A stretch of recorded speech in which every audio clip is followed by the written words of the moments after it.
¿Qué tal, Héctor? Buenas tardes, ¿cómo estás?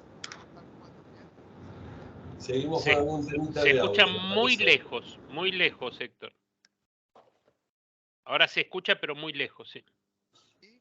Bueno, no sé si ya estamos Ahí mejora un en cámara. poquitito, ahí mejora un poquitito. ¿Estamos al aire, señor Gustavo? Sí, ya estamos. Estoy convencido Bueno, que sí. Gracias, Ezequiel, gracias, Ezequiel. Bueno, estamos en como cada lunes por medio, en el spot laboral de ADRA, auspiciado por Byton. Este espacio que tiene la Comisión de Asuntos Laborales de ADRA con la comunidad profesional. Bueno, donde lo que tenemos es temas de actualización, temas de opinión, siempre referidos a estas agendas que nos preocupan, que son las de las relaciones laborales, ¿no? Las relaciones que hacen a la factibilidad y a la viabilidad del trabajo de todos los días, ¿no, Mariano? así es. Y bueno, hoy tenemos el lujo de contar con dos expositores impresionantes, a mi modo de verlo, para simplificar la expresión y la adjetivación, como es Julio Grisolí, al que todos seguramente ya conocen, es abogado de UBA, doctor en Ciencias Jurídicas Sociales, en Derecho del Trabajo, Previsión Social, autor de múltiples publicaciones y sobre todo interesantísimos libros, y juez nacional del trabajo, que nos propuso la idea de trabajar el tema del rol de la justicia y los jueces en este nuevo escenario de las relaciones laborales. Ahí, bueno, nuestro conocido Héctor Alejandro García, también destacado jurista, ¿no? Así que si les parece bien, y habitué de este espacio, aunque lo extrañábamos un poco, nos tenía un tanto olvidados el doctor García. Estaba siguiendo la campaña de la T. Yo creo que sí, yo creo que sí. Así es, sí. Estuvo Que nos dedicado a propuso, seguir a Talleres en la hermosa campaña que hizo Talleres. nos propuso trabajar el tema de expectativas versus realidad sobre temas laborales relevantes. Así que si no me equivoqué en nada y más o menos podemos dar por hechas las presentaciones del caso, como el tiempo es tirano, le daría la palabra a Julio, si te parece. Julio, ¿Cómo no? buenas Julio. tardes. Bueno, un gusto, como siempre, estar con ustedes. Agradezco, por supuesto, a la Comisión de Asuntos Laborales de ADRA por la invitación para esta charla, particularmente a Mariano Muñoz, al que conozco hace muchos años, y al doctor Gustavo Aquino también. Y un placer compartir el espacio con el doctor Héctor García. Bueno, quiero referirme un poco así rápidamente, al rol de la justicia y los jueces ante esta nueva realidad que plantea un escenario distinto de las relaciones laborales de los últimos tiempos. Y lo hago partiendo un poco de mi rol de juez, pero aparte de la experiencia mía de estos 30 años en la justicia, en los que atravesé, digamos, cambios normativos, avances tecnológicos, distintos volúmenes de trabajo, distintas metodologías. Y también tomo en cuenta un poco lo que vine escribiendo sobre estas temáticas en los últimos tiempos, sumado a lo que es el nuevo escenario de las relaciones laborales con la transformación digital, el teletrabajo, el trabajo mixto. Y bueno, de esta perspectiva, digamos, estoy analizando un poco el perfil de los jueces de cara al futuro.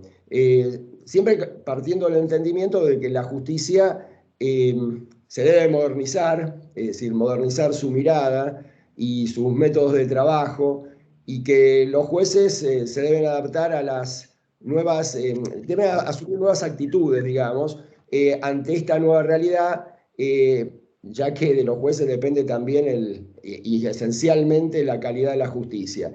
Y esto termina siendo fundamental porque en estos últimos años se produjo una transformación de la realidad que plantea un escenario distinto, caracterizado por aparición de nuevos fenómenos sociales, culturales, bueno, el desarrollo exponencial de la tecnología, el teletrabajo, los nuevos modelos organizacionales. Es decir, se han cambiado las exigencias y también cambió lo que espera la sociedad de la justicia y de los jueces. Y los jueces, en buena medida, adquieren un papel preponderante para la sociedad, porque son gestores de paz, de equidad, como todos sabemos, pero se torna esto más clave aún en situaciones de crisis como las que estamos atravesando y en situaciones de cambio. Obviamente sin justicia, como lo repito hace muchísimos años, desde el punto de vista axiológico, como virtud y valor ideal al servicio de la verdad objetiva y fin esencial del Estado, no hay sistema de convivencia. Y por eso esta justicia, la justicia que tenemos, no solo en la laboral, la justicia en general, tiene que ser confiable, equitativa, imparcial, transparente y también menos burocrática, es decir, más rápida, también para evitar la sensación de desprotección e inseguridad que tiene la sociedad. Y la duración excesiva, por supuesto, de los procesos es una virtual denegatoria de justicia. Por eso, una de las cuestiones que siempre hay que analizar es ir a procedimientos judiciales simplificados, más flexibles, despojados de excesos rituales, es decir, que no pueden prevalecer sobre el derecho sustancial.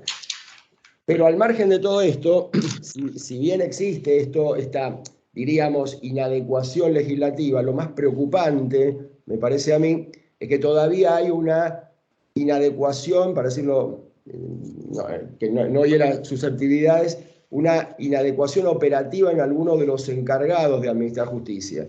Entonces, hay que, diríamos, flexibilizar las metodologías de trabajo.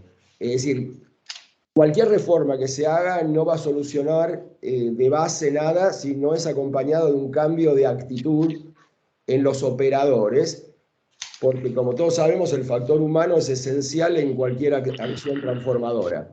Y es importante tomar conciencia de estos cambios y buscar la mejor forma de implementarlos. Siempre en el entendimiento que la justicia es un servicio, es decir, hay que concebirla como un servicio y como servicio debe ser eficiente en tiempo y forma. La pandemia, por ejemplo, fue disruptiva, todos lo sabemos, es decir, aceleró modificaciones en el mundo del trabajo y produjo un punto de inflexión en las relaciones laborales, con cambios, como todos sabemos, en el perfil de los trabajadores y en la mecánica de la prestación de las tareas. Es decir, que generó una especie de cambio de mentalidad, o si se quiere, hizo actualizar algo que estaba en potencia, que es la revalorización del tiempo. Entonces, esa migración del trabajo remoto, la migración al trabajo remoto, del trabajo presencial al trabajo remoto, termina teniendo un fuerte impacto en la forma de trabajar porque cambió la forma de pensar el tiempo y el espacio. Y lo que empezó en el mundo con el teletrabajo, hoy es el modelo mixto o híbrido, es decir, la coexistencia entre el trabajo presencial y el remoto. En las relaciones laborales, por supuesto, hay una mayor volatilidad.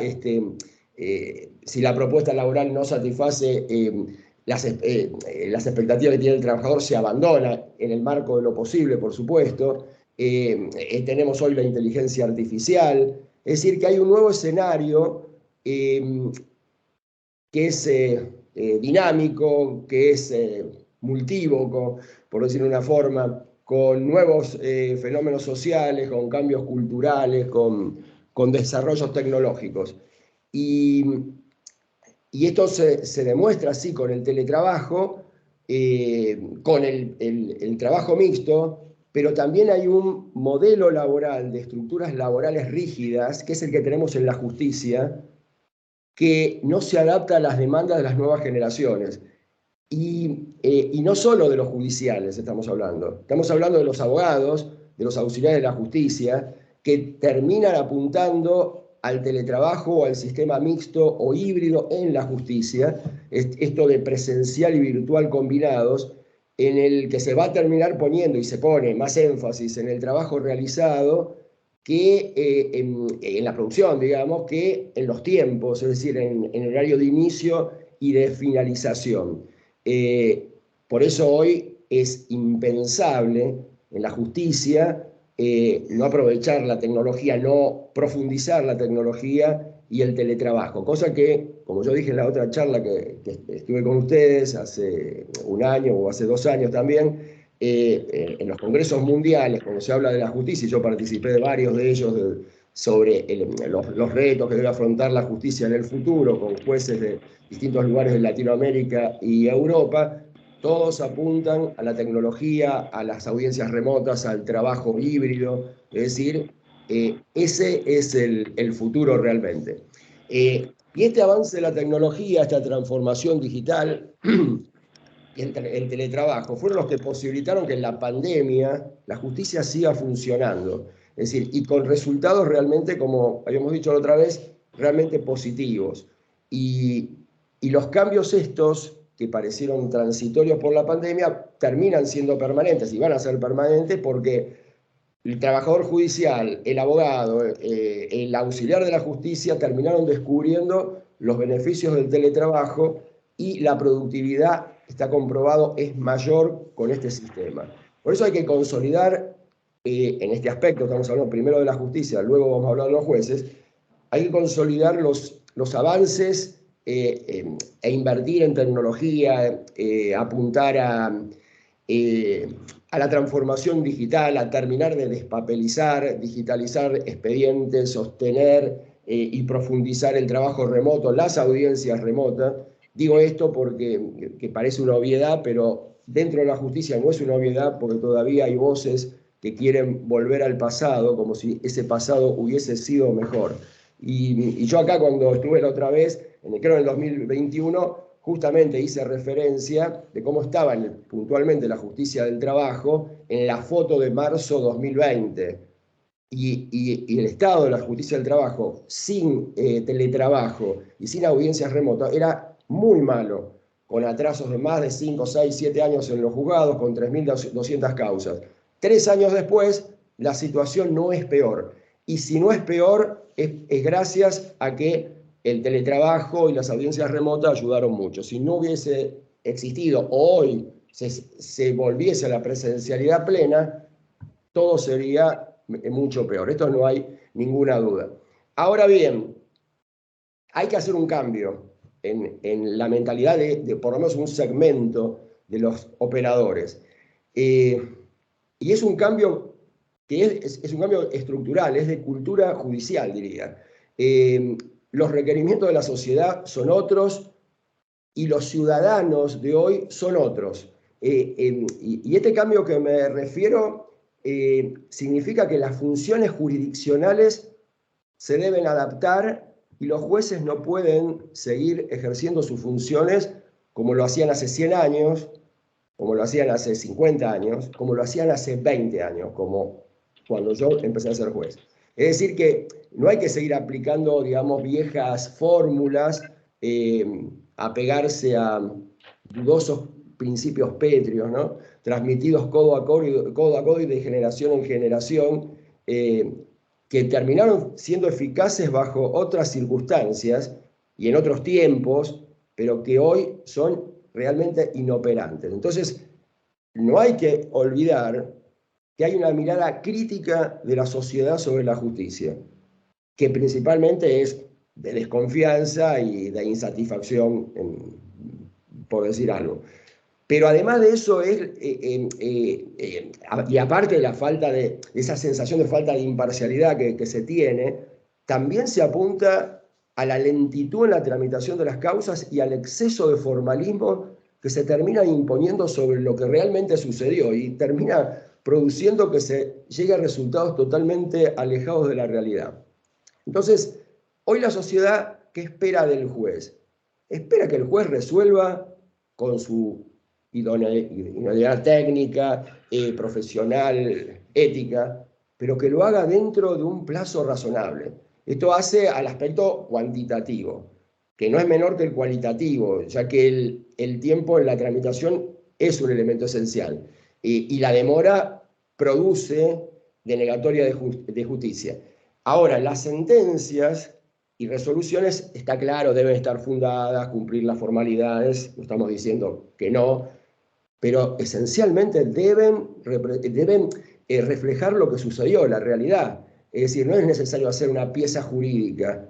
Es decir, lo importante es que refleje efectivamente lo que sucedió. Lo que importa es administrar justicia, es decir, que lo resuelto sea justo y que la decisión se dicte en el tiempo más breve.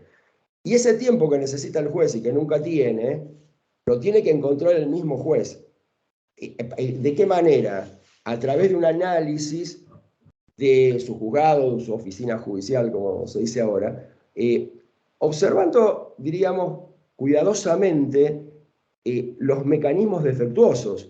Es decir, esto se termina solucionando, reacomodando funciones, redimensionando otras.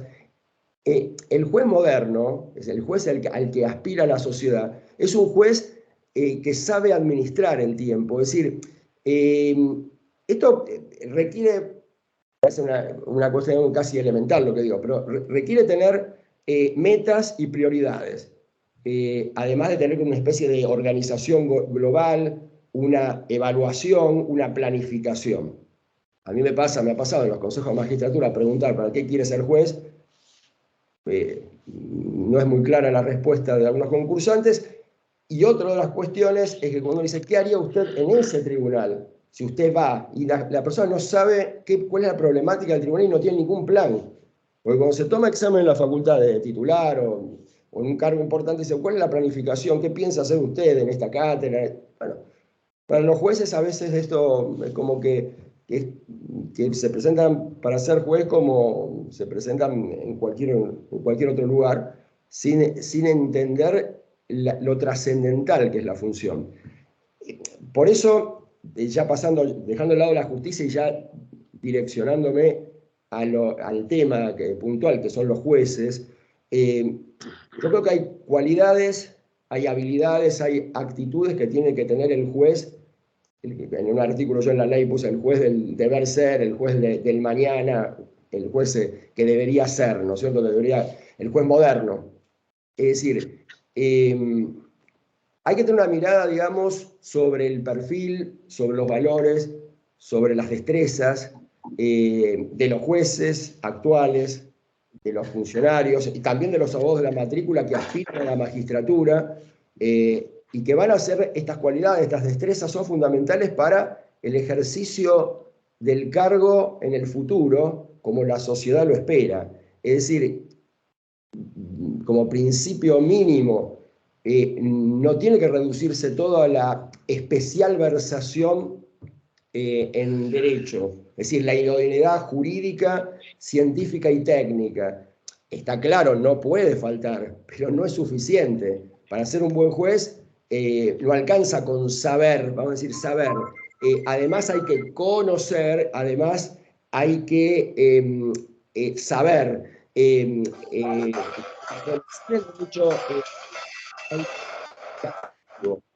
Y la sociedad requiere además que el juez tenga compromiso social, que tenga un perfil democrático, que tenga una cantidad de atributos, de habilidades, que también hacen al ejercicio profesional, es decir, tener una mirada integral, una mirada más amplia, entender el derecho como una unidad sistémica, buscando siempre, como decíamos antes, la solución materialmente justa y en el menor tiempo posible.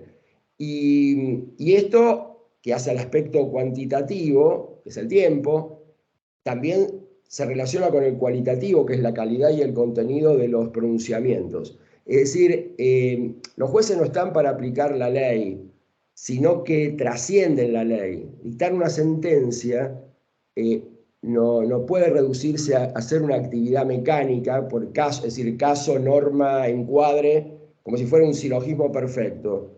La función verdadera del juez es mucho más trascendente que eso. Si no, algunos relatores que no hacen sentencia, pero que hacen relatos de sentencia, serían todos jueces.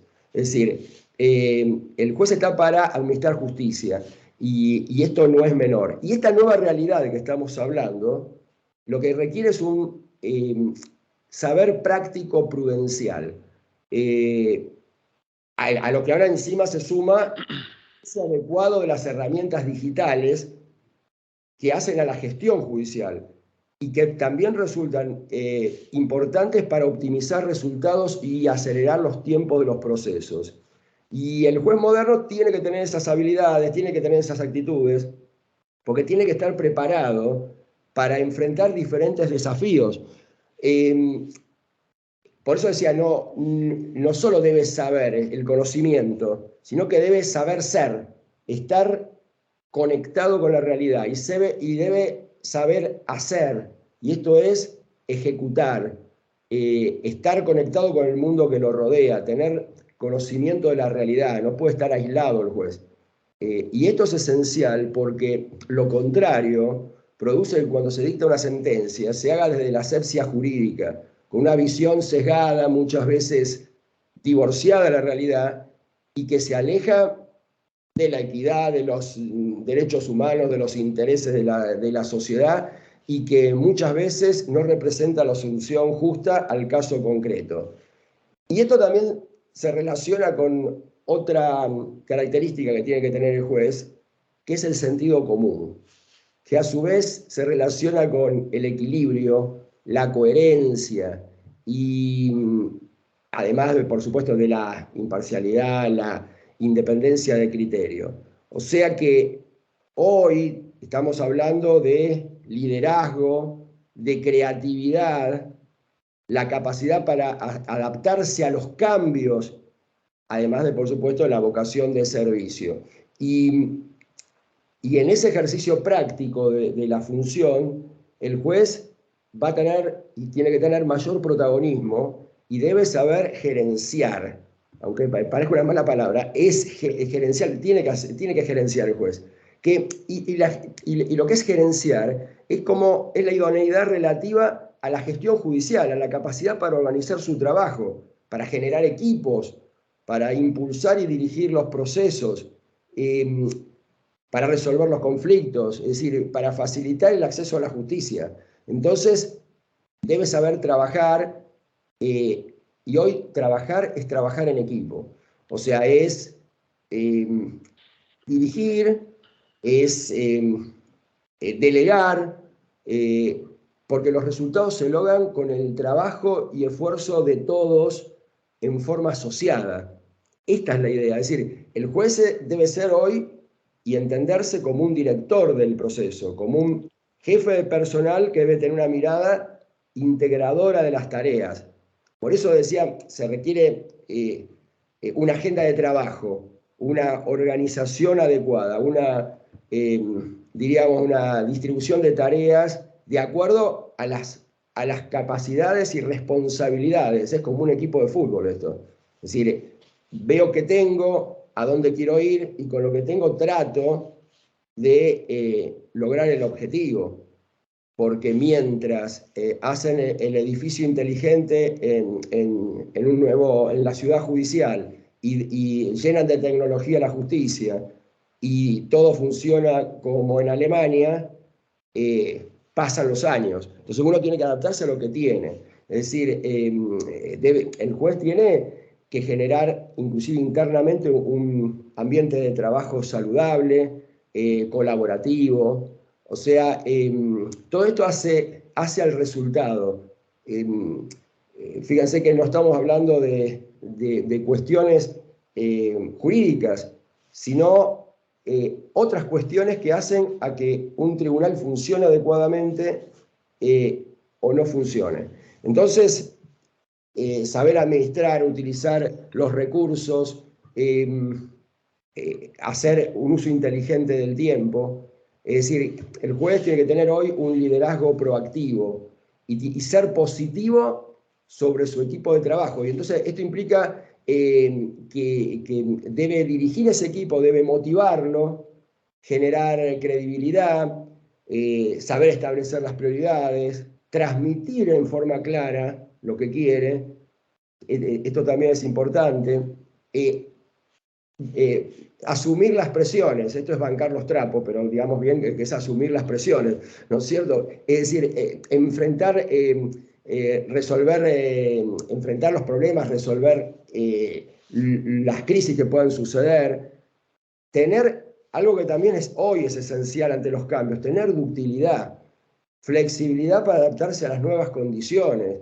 Entonces, receptar los cambios que se van produciendo. Y esto que estoy diciendo, ya en cuanto a las características de los jueces, surgió también, se habló mucho en la cumbre iberoamericana de jueces del 2018, y ahí se había establecido ya diferentes comportamientos y competencias generales y universales, como llamaban ellos, y específicas, que son las habilidades duras y las habilidades blandas, las conductuales, que debían tener los jueces. Entonces, allí se había elaborado, bueno, se ha receptado en algunos países esto, y en los consejos de la magistratura también, en algunos de ellos, esto empieza a tomarse en consideración para el proceso de selección de los jueces. Por eso, yo digo, al momento de seleccionar los futuros jueces, además del conocimiento jurídico, hay que pensar en aquellos que tengan técnicas y estrategias, es decir, que estén dispuestos a actuar con responsabilidad, con compromiso social, los que están dispuestos a asumir un rol protagónico, un rol activo, o sea, que estén comprometidos con el proceso y con la búsqueda de la verdad sobre los formalismos. Esto sería un poco lo que quiero ver tanto de la justicia como de los jueces. Necesitamos bien de tiempo y bueno, que no me quiero pasar. Estás muteado, Mariano, o sin audio, no sé. Julio, sí, está interesante este tema de cómo era la mujer de César, no solo debe serlo, sino parecerlo, ¿no? Sí, exactamente. Hay una cuestión de forma que es importante, digamos, además del conocimiento de la materia, además de la justicia, la equidad y todo esto, hay un tema que tiene que ver también con el cómo se hace esta tarea. El cómo se hace, yo creo que sí, que eso Porque es... por ahí se pone el acento siempre en el qué se hace y no tanto en el cómo se hace. No, eso es exactamente así como lo estás diciendo, pero por eso están los resultados tan asimétricos que hay en la justicia y que algunos dicen, bueno, no tenemos, o sea, los factores externos son siempre los mismos, esto es claro. Todos padecemos lo mismo, tenemos la misma cantidad de empleados, tenemos el mismo ingreso, tenemos la misma falta de recursos. Ahora, cada cual llega a resultados diferentes. La pregunta es dónde está la diferencia y la respuesta es una sola. Está en el factor humano. Entonces, está en la gestión. Bueno, lo que hay que trabajar es eso, evidentemente. Es decir, por eso decía, el juez tiene que estar conectado con la realidad. Y como bien decíamos, el juez tiene que ser, y la sociedad debe sentirlo imparcial, independiente, transparente, qué sé yo, honesto. O sea, tiene que serlo y parecerlo, un poco, como decía. Sí, y también el tema también marcaste de que la sociedad cambió y que la gente es distinta, ¿no? Sí. Esto de, evangélicamente dicho, no se puede poner, o no conviene poner vino nuevo en odres viejos, ¿no? Recuerdo en un congreso de ADRA, un médico, hijo de médico, nieto de médico, ¿no? Él contaba que cuando él veía el consultorio del abuelo, había gente que estaba horas esperando. Claro. Pacientes, ¿no? Dice, y hoy si tengo 5 o 10 minutos esperando a alguien, se levanta y se van. Claro. La gente cambia también. Cambia, pero por eso cambia y si uno analiza, a ver, es lo mismo que lo laboral y el marco laboral. El marco laboral, la ley de contrato de trabajo o la ley 2744 del 74 era fantástica en el 74 y muchos años después. Luego, hay otras realidades, no significa que no sirva, significa que hay que ayornarlo con las nuevas cuestiones. Es decir, la ley de procedimiento nuestra, la 18345, tuvo una reforma en el año 97, con la 24635 y se adaptó a aquello que era una muy buena ley. Esto es lo mismo. O sea, los tiempos han cambiado. Cuando una persona nueva de mesa de entrada llega al juzgado, luego de la pandemia, entró en el año 2021, y mira los expedientes y dice, estos eran los expedientes que tenían ustedes en papel. Y me muestra ustedes. Y había personal del juzgado de 30 años, 35. ¿Cómo a ustedes? A ustedes les presentaban escritos en papel, dice. Claro, entonces cuando uno ve que su realidad es el escrito digital, el expediente digital y todo lo otro es viejo, y se sorprende con el aparato que está ahí abajo en la mesa de entrada, ¿qué es esto? Digo, Doc, ¿qué es esto? No, este es el cargo mecánico. Esto es el que estudiamos en la facultad. Claro, cuando ustedes ponían y hacía un ruido como un fechador, pero era todo en pasado, y la gente se estaba indignando, los que estaban ahí, que tenían 30 años, pero que ya se llevaban 10, 12 en tribunales, porque esto pasó, el corte acá para nosotros, fue el 2020. El VPN, es decir, el trabajo remoto, la digitalización, fue el 2020. Entonces, pero yo lo vengo diciendo hace mucho esto, cuando nosotros hablamos del Código Civil, hablamos del nuevo Código Civil y Comercial. En cambio, cualquiera que se haya recibido del 2016 para adelante, o del 2020 o 19, para decirlo, porque por ahí en la carrera tuvo intermedio el otro código, habla del código dice el viejo Código Civil. Es un punto de salida todo esto. O sea, si uno no entiende que la realidad cambió, esto no va a funcionar. Lo mismo que la realidad. No sé, la ley de teletrabajo sale en el año 2020 y nosotros veníamos trabajando el teletrabajo desde 2003. Con Viviana Díaz, con Tomada en el Ministerio de Trabajo, en la Comisión de Teletrabajo. Y bueno, esto también es anacrónico para nosotros. Pero quiero decir, si el juez actual, es decir, lo que no puede ser es pasivo, o sea, no es un aplicador de normas, es decir, esto ya no existe más, o sea, esa actitud quietista. Sino que hoy se habla del activismo judicial, hoy hace muchísimo tiempo se habla del activismo judicial, es decir, que es el juez que es el juez verdadero que la sociedad está buscando, ¿no es cierto? Es decir, el juez que se moviliza, que va hacia adelante, no el que espera. Bueno, qué sé yo, es un punto de vista. Lo que sucede es que los que están en este temperamento les va bien, y a los otros le va mal. Es decir, este es el punto. Uno dice, trata de decir estas cosas, hay un nuevo escenario, o sea, eso no hay duda.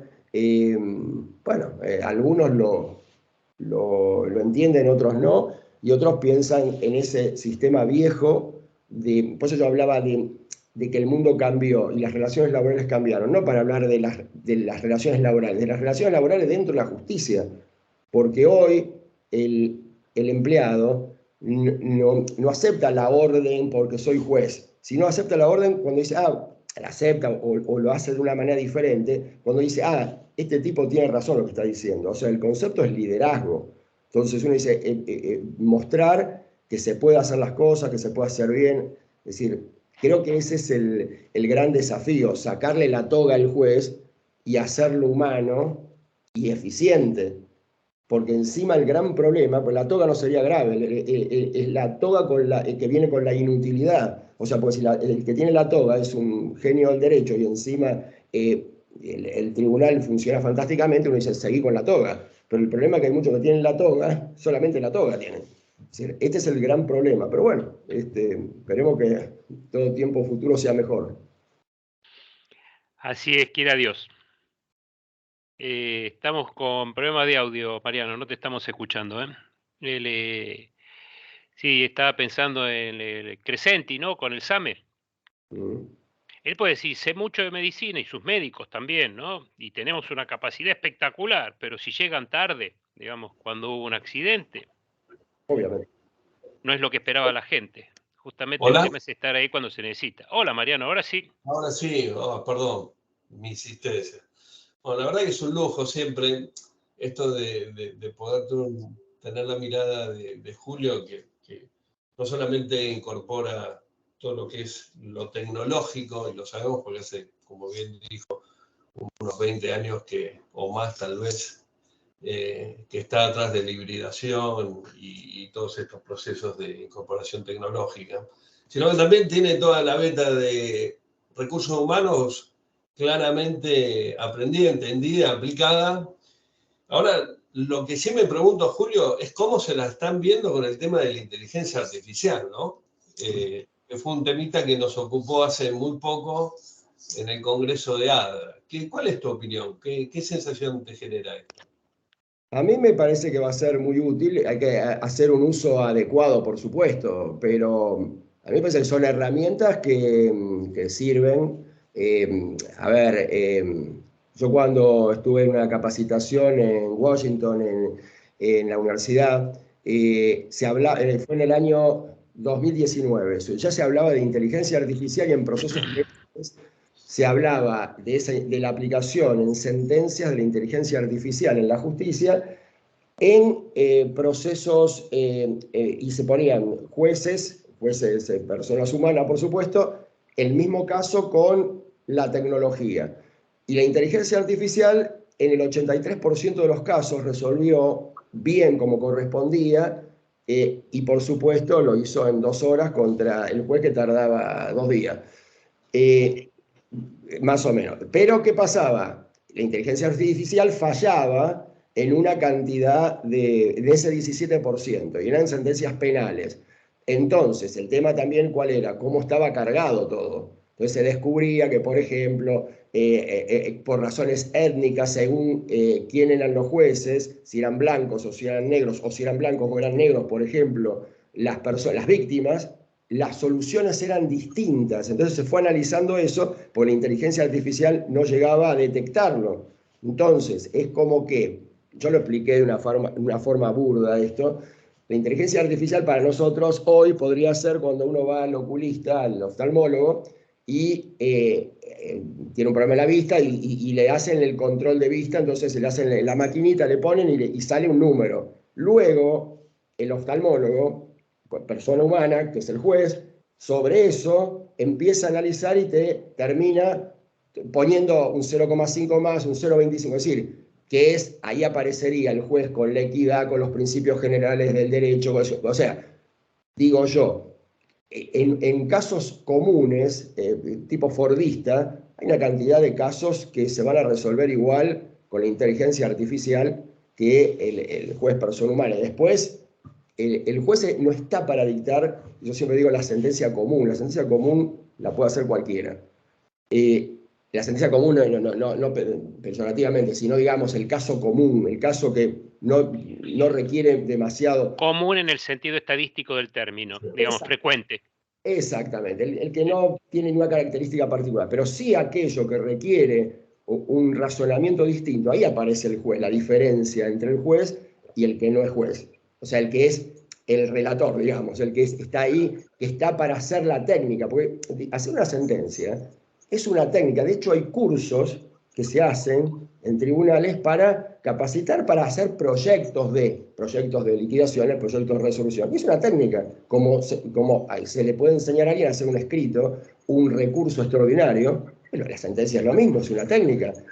Están los vistos, están los considerandos, está el fallo, hay una cantidad de formalidades, cualquiera lo puede hacer. Eso no significa que sean jueces, significa que hacen una resolución llamada sentencia. Luego, la sentencia tiene una cantidad de contenidos distintos, por eso se habla de equidad, se habla de derechos humanos, de un montón de contenidos que excede, digamos, esa construcción.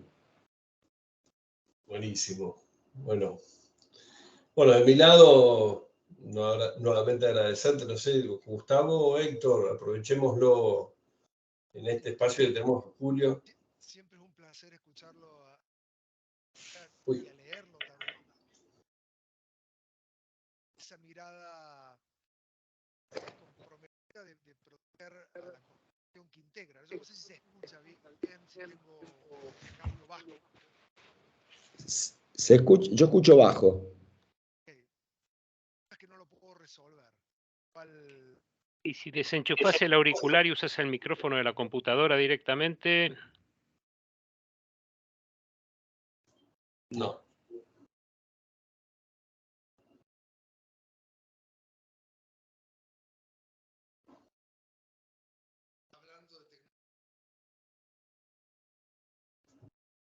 Las cositas de la tecnología. Sí.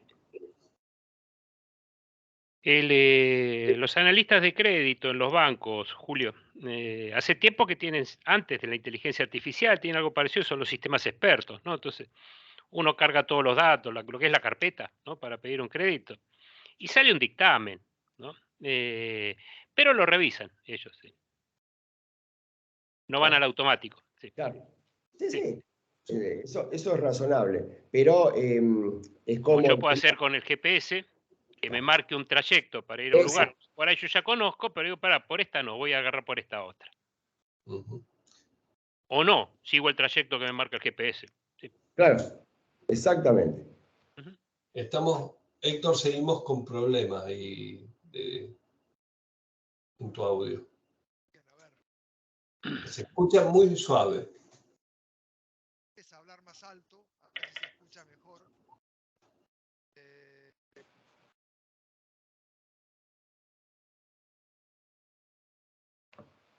Nada.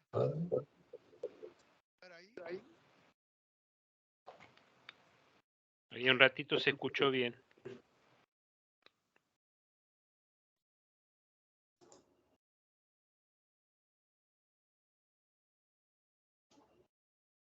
¿Hola? No, seguimos con... ¿Querés intentar entrar nuevamente, Héctor? A ver si con eso lo puedes resolver.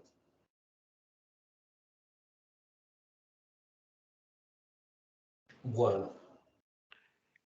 Parece ensañarse. Hablando de inteligencia artificial y se ensaña con nosotros, ¿viste? La tecnología. Hay un tema con las edades, Julio, para el cambio en los jueces, en esto, digamos. No, También los más jóvenes son más propensos, uno piensa, ponemos un estereotipo, ¿no? sí, sí, puede haber, obviamente, hay un, digamos, un nativo judicial digital, que son Ajá. estos que te estoy diciendo ahora, para decirlo de un modo, pero de todos modos está el que se ha transformado, porque obviamente yo que entré hace más de 30 años a la justicia, Claro. entré con la Remington y con la Olivetti, y pasé a la computadora común, a los sistemas DOS, hasta los Windows, pasando por todo, hasta llegar al JNT ahora, al trabajo remoto. Es decir, hay gente que se quiere capacitar y gente que no se quiere capacitar, y no es una cuestión a veces de edad, pero sí, por supuesto, que se supone que todo a futuro se va incorporando toda esa gente, esa generación que viene ya digital, con lo cual no le va a hacer ruido ni el trabajo remoto, ni el expediente digital, ni la digitalización, porque es lo lógico. Ellos piensan al revés. Lo normal es el papel. Entonces, creo que ahí está la diferencia, ¿no? Muy bien. A ver, Héctor, qué lástima, che. No, estamos complicados. Ahora apareces muteado, por lo menos Sí. en pantalla. Julio, no sé cómo estás vos con tus tiempos, realmente. A ver ahí. Un poco mejor. Se escucha, pero muy Bajito. suave. No queremos entretenerte demasiado y abusar de tu tiempo. No tenemos ahora alguna pregunta en particular. A ver, nosotros... No tengo problema, pero yo sí, este tema medio lo corté, si no sigo un poco más. Y Bueno. yo lo corté un poco porque quería que Héctor ese tema que está se inhibió. Yo creo que cuando vos hablaste de nativos digitales también nos trae alguna duda a nosotros que aparecimos con la Remington también. Los formularios continuos, me acuerdo. Sí. Algunos en el Congreso hablaban de la expansión del trabajo de las personas, no de la sustitución, y me pareció un concepto muy interesante, ¿no? O sea, Claro. cómo en realidad se podía mejorar en términos de productividad algunos trabajos que eran más rutinarios o más, sí, podemos decir que no requerían una creatividad o un razonamiento distintivo como vos planteás. Así que creo que está bastante alineado a ese concepto y yo me imagino una justicia que va a integrar la inteligencia artificial de acá a poco como de manera experiencial, y que nos va a ir sorprendiendo, sobre todo en la parte de la productividad, o estoy equivocado. Sí, lo que pasa es que es como que coexisten dos mundos. El mundo que estás hablando vos, que es cierto, y que hay oficinas de inteligencia artificial, inclusive en el sindicato ya hay juzgados civiles que lo están practicando. Es decir, ese es un mundo. Y el otro mundo es el que te está planteando, volvamos todos a la presencialidad. Entonces, como que uno dice, esto está pasando algo acá. Inclusive en la justicia del trabajo se debatió mucho si debían seguir tomándose las audiencias remotas. Y eso de las audiencias remotas, hubo una resolución de Cámara, un acta de Cámara, que se resolvió 14-10 a favor de la continuidad de las audiencias remotas. Y esto fue en el 2022. Entonces, uno piensa y dice, epa, si esos 14 y esos 10 hubiesen estado al revés, todo hubiese vuelto hacia atrás a fines del 2021 o al principio del 2022 y hubiese desaparecido prácticamente el trabajo remoto en la justicia. Porque cuando querían sacar la audiencia remota, que yo esto lo expliqué, la audiencia remota significa tomar la audiencia desde cualquier lado, desde el tribunal o la casa, por supuesto, de fuera de la oficina. Ahora bien, si todas las audiencias son presenciales, no solo tienen que estar los audienciistas, sino que el movimiento indica que también tienen que estar la mesa de entrada, y ese movimiento hace que estén los prosecretarios y que el juez y el secretario, bueno, en definitiva, todo el tribunal termina estando presencial. Ahora, la pregunta es, ¿cuándo, si todo el tribunal de 7:30 a 13:30 debe estar presencial, cuándo se hace trabajo remoto? Entonces la respuesta es nunca, porque algunos dicen, bueno, lo pueden hacer a la tarde. ¿Cómo van a hacer a la tarde? Van a trabajar más del horario judicial. Nadie va a hacer trabajo remoto. Entonces se cae el trabajo remoto. O sea, en el concepto de productividad es destructivo. Por eso cuando el Colegio de Abogados saca el pedido de que la justicia vuelva a la presencialidad, es un gravísimo error, independientemente de que por ahí está segmentada la opinión, pero de algunos que yo entiendo que puede haber juzgados que no funcionan adecuadamente, que no contestan, pero hay que solucionar el tema de ese segmento de juzgados que funcionan mal y no sacar todo, volver todo atrás, un gravísimo problema. Entonces, inclusive la Asociación de Magistrados, en una de las listas ya salió a debatir esto y lo mismo el sindicato. Esto estoy hablando de la semana pasada. O sea, muy bien. Ahora. Así que... Me parece que ahora lo tenemos, ¿no, Héctor? A ver, con el celular. Puede ser que se me escuche ahora un poco mejor. ¡Ay, sí! ¡Qué alegría! Ahí está. Antes que nada, pedirles disculpas por todo esto. La verdad es que hablando de tecnología, vino y falló, como corresponde. Solo decir, para tratar de ganar un poco de tiempo, la verdad que siempre es un placer escucharlo al doctor Grisolía, compartir con él y con ustedes este spot también.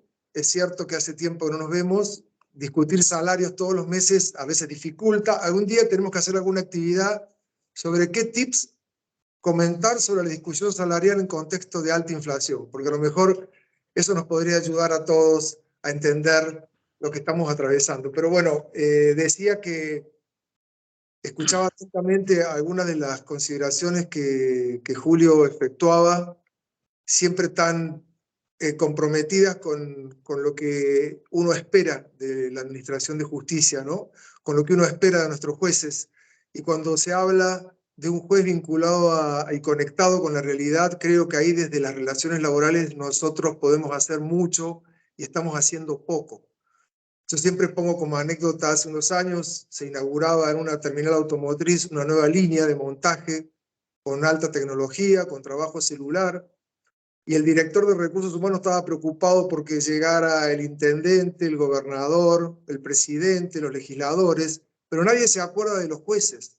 ¿Por qué no invitar a los jueces a conocer cómo se produce bajo el impacto o el influjo de la revolución tecnológica en la industria, porque después ese juez va a ser el que va a tener que analizar el reclamo judicial ya patológico, por supuesto, ya una relación laboral en descomposición, si se quiere, pero en un contexto que desconoce, ¿no? Entonces yo creo que también desde nuestro lado podemos hacer cosas para contribuir a conectar a nuestros jueces con la realidad, y claro está que la pandemia y el trabajo remoto nos cruzó transversalmente a todos, porque escuchar hoy a nuestros jueces hablar de problemas que se vienen teniendo en las organizaciones ya hace mucho tiempo, no deja de ser una bocanada de aire fresco, porque uno dice, bueno, ahora sí tenemos todos el mismo problema.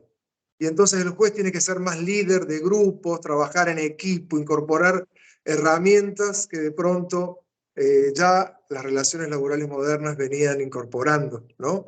Así que este empujón que nos ha dado la pandemia, que nos ha volado la cabeza y que nos ha obligado a hacer cosas y correr los umbrales, no deja de ser positivo, ¿no? Pero bueno, rápidamente, en lo que hace a la parte que me tocaba a mí, que en rigor de verdad apuntaba un poco a hacer una suerte de introspección, ¿no? Y de autocrítica, porque muchas veces en nuestros espacios de divulgación de temas laborales analizamos cuestiones y proyectamos impactos, y en términos de expectativas decimos, bueno, a ver, determinada problemática, ¿qué impacto contingente va a tener para todas las compañías?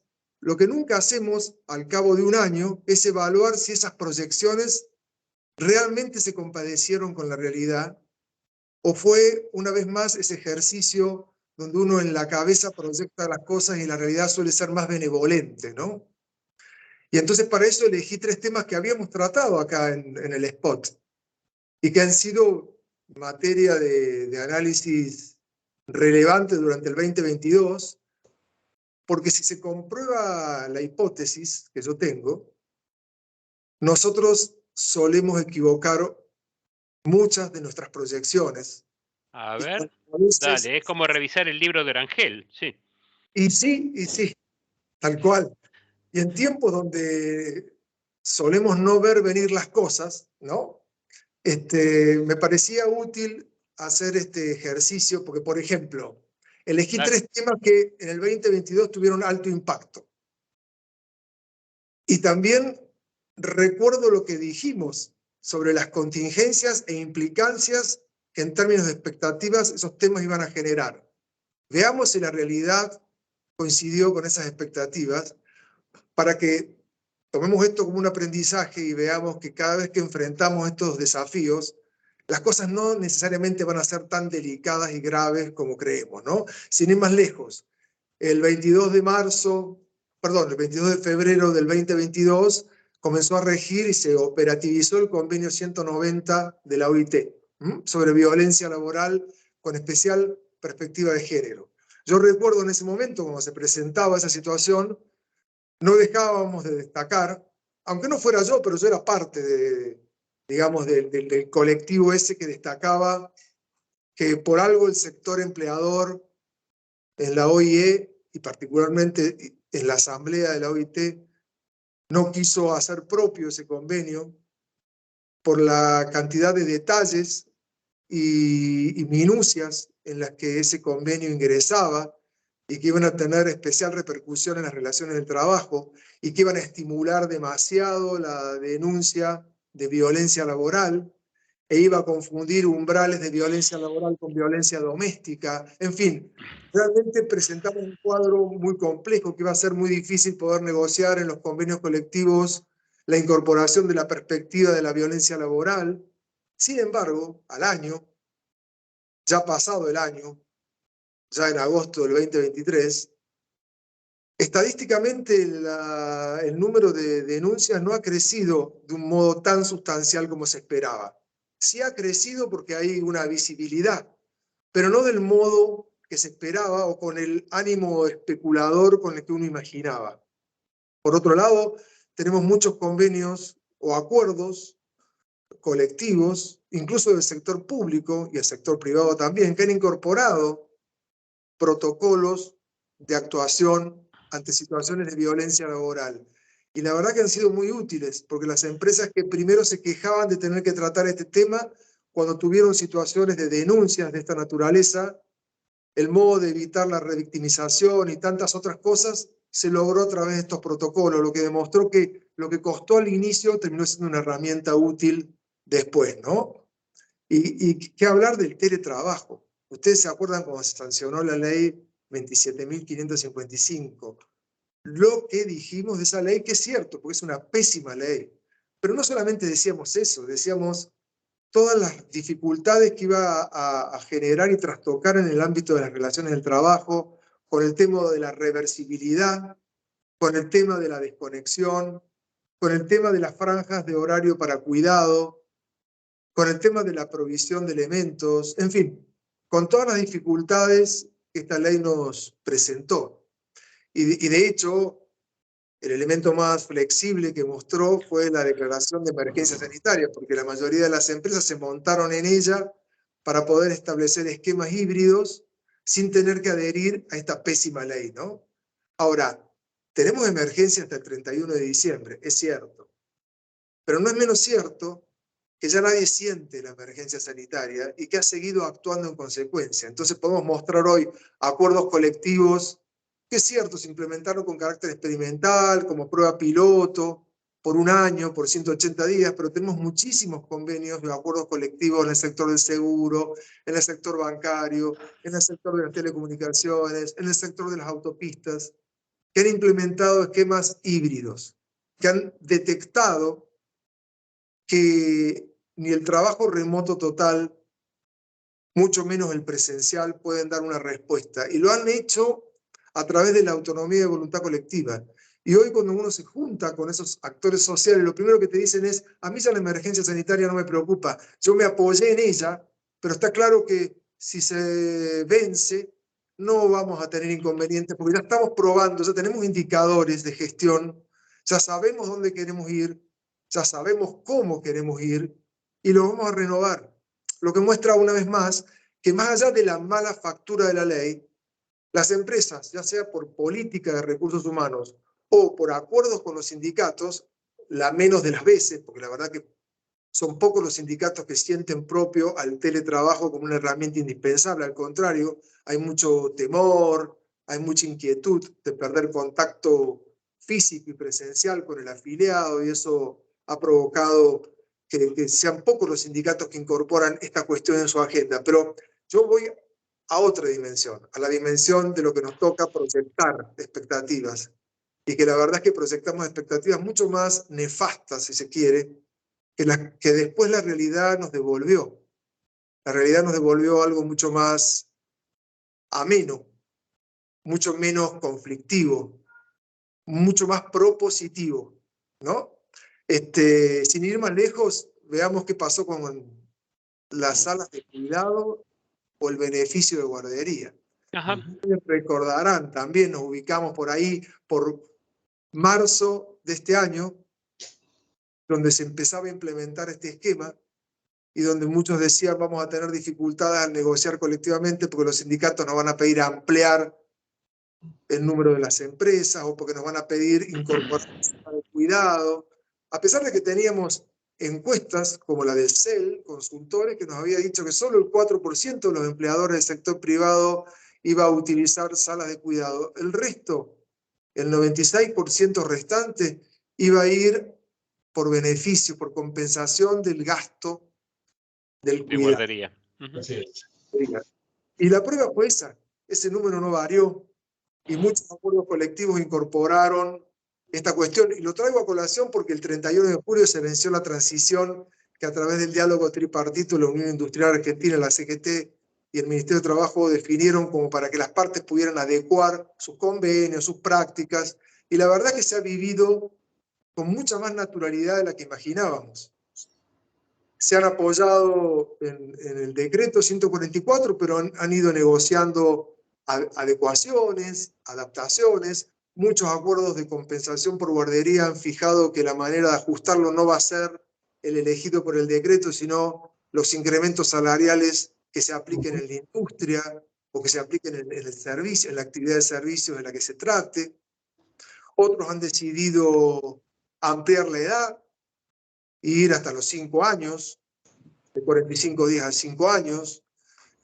Han implementado la declaración jurada como para garantizar no solamente que no sean los dos progenitores los que perciben el beneficio, sino también para flexibilizar los comprobantes de ese gasto.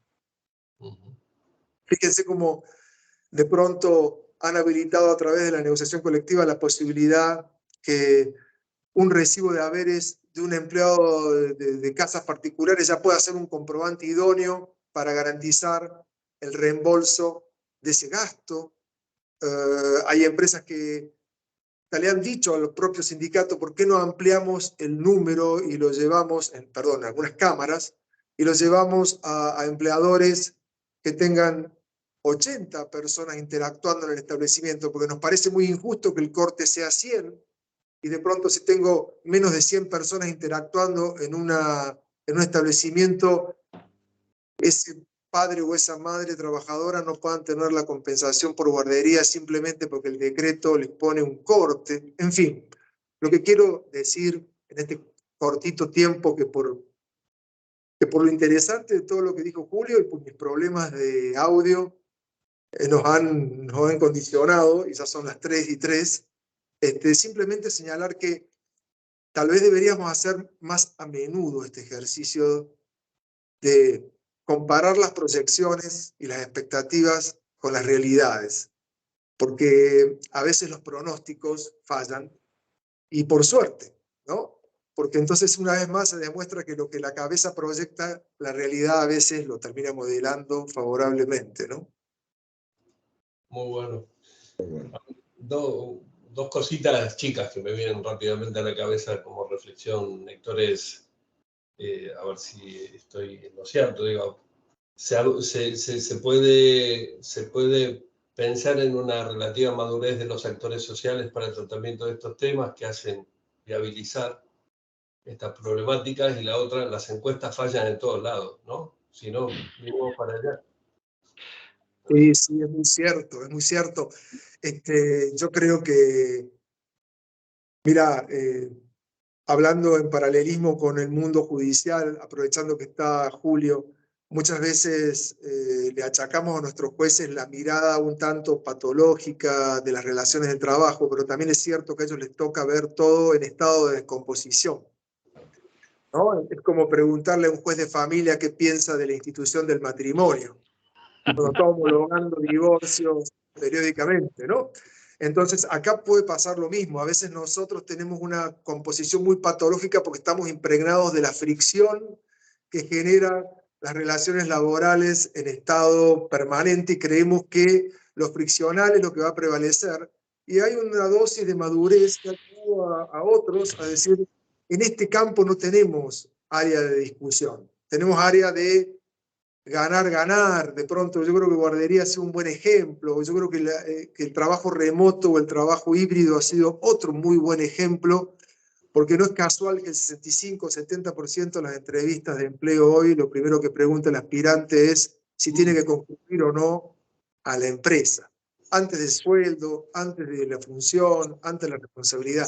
Si no tomamos nota de todo eso, eso nos va a hacer que no nos preocupemos más por la reversibilidad, porque la reversibilidad estaba en la cabeza de los legisladores.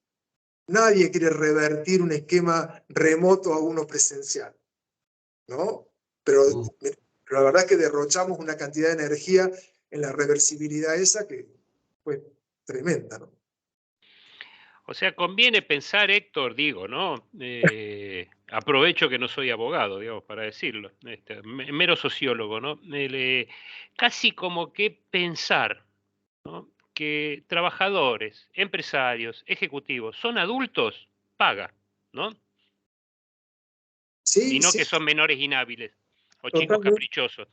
totalmente, totalmente. Y creo que viene una etapa en Argentina donde ese diálogo social va a ser más relevante que el rol del Estado, o lo que pueda hacer el Estado por nosotros, ayudándonos o arruinándonos, porque a veces el Estado no te ayuda. Pero bueno, simplemente para considerar 3 temas que fueron motivo de análisis en este Muy spot bien. y que Espectacular. deberíamos volver a replantearlo, ¿no? Ujú. Qué bueno, che. Hay que apostar a la adultez, sí. Está bueno. Creo que sí, yo creo que sí. Ujú. Bueno, muy bien. Mariano, vamos como para... Sí, creo que sí. Como decíamos cuando éramos chicos, yo estoy pipón con ¡Ah! Estuvo hermoso. pipón. Estoy pipón con las explicaciones y un poco Ujú. con las miradas tanto de Julio como de Héctor, recién muy agradecido. Espero, Julio, que nos vuelvas a acompañar próximamente. Va a ser expresamente invitado a este espacio. Y bueno, Héctor, más allá de decías a la T tan fervientemente, no te olvides de nosotros que te necesitamos acá. Cuenten conmigo que ahora ya que somos subcampeones ya no necesito ser seguidos. Ya está. De Muy mi bien. lado, un abrazo grande a ambos, mi agradecimiento. Un abrazo muy grande. Excelente, Muchas gracias. Héctor. Comparto todo lo que dijiste. Excelente, te felicito. Muchas Muy gracias. bueno.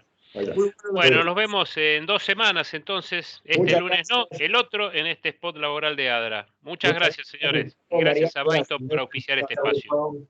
Un placer. Chao, gracias.